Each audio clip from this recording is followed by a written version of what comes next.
শোনো, পাহাড়টা আগেই বলেছি ভালোবেসেছিল মেঘকে, আর মেঘ শুকনো খটখটে পাহাড়টাকে কিভাবে বানিয়ে তুলেছিল ২৬ বছরের ছোকরা। সে তো আগেই শুনেছ, সেদিন ছিল পাহাড়টার জন্মদিন। পাহাড় মেঘকে বললে, আজ তুমি লাল শাড়ি পরে আসবে। মেঘ পাহাড়কে বললে, আজ তোমাকে স্নান করিয়ে দেব চন্দন জলে। ভালোবাসলে নারীরা হয়ে যায় নরম নদী, আর পুরুষেরা জ্বলন্ত কাঠ।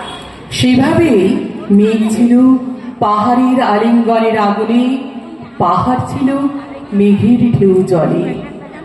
হঠাৎ আকাশ জুড়ে বেজে উঠল ঝড়ের জগঝম্প, ঝাঁকড়া চুল উড়িয়ে চিন্তায়ের ভঙ্গিতে ছুটে এলো এক ঝাঁক হাওয়া।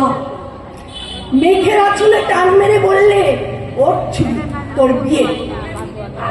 এখনো শেষ হয়নি গল্পটা। বজ্রের সাথে মেঘের বিয়েটা হয়ে গেল ঠিকই, কিন্তু পাহাড় এসে কোনো দিন ভুলতে পারলে না।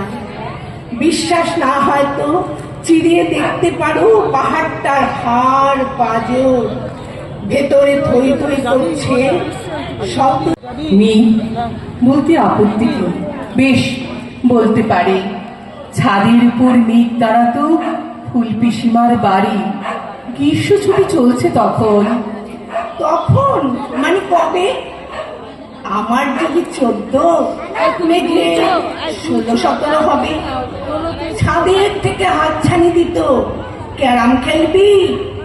আয়। সারা দুপুর কাহাতকার ক্যারাম খেলা যায়, সেজন্যেই জোচ্চুরি হয়। হ্যাঁ, জোচ্চুরি হতো। আমার যদি ১৪, মেঘে ১৫-১৬ মতো। ঘুরিয়ে দিতে জানতো খেলা। শক্ত ঘুটি পেলে জায়গা মতো সরিয়ে নিত আঙ্গুল দিয়ে ঠেলে। শুধু আঙ্গুল, বোর্ডের ওপর লম্বা ফ্রকের চুল। ঝপাং ফেলে ঘুটিয়ে দিত খুঁটির দিক ফুল। এই এখানে না ওখানে, এই এটা না ওটা। ঝাঁপিয়ে পড়ে ছিনিয়ে নিল ঘুটির বাক্সটা। ঘুটিরও সেই প্রথম মরণ। প্রথম মরা মানে বুঝবে শুধু তারাই যারা ক্যারাম খেলা জানে। চলেও গেল কদিন পরে মেঘ যেমন যায়, কাঠ ফাটা রোদ দাঁড়িয়ে পড়ল মেঘের জায়গায়। খেলা শেখাও, খেলা শেখাও, হাপিতিস কা। কলসিতে ঠোঁট ডুবিয়েছিল, জল তো করে খা।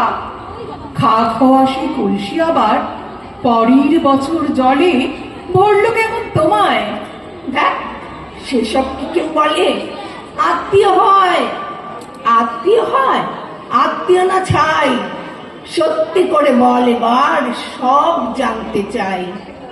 ২-১ ক্লাসের বয়স বেশি, গ্রীষ্ম ছুটি হলে ঘুরেও গেছে কয়েক বছর, এই জানে সকলে।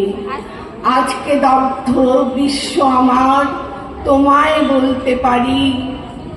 মেঘ দেখতাম ছাদের ঘরে, ফুল পিসিমার বাড়ি। মেঘ দেখতাম ছাদের ঘরে, ফুল পিসিমার বাড়ি। নমস্কার।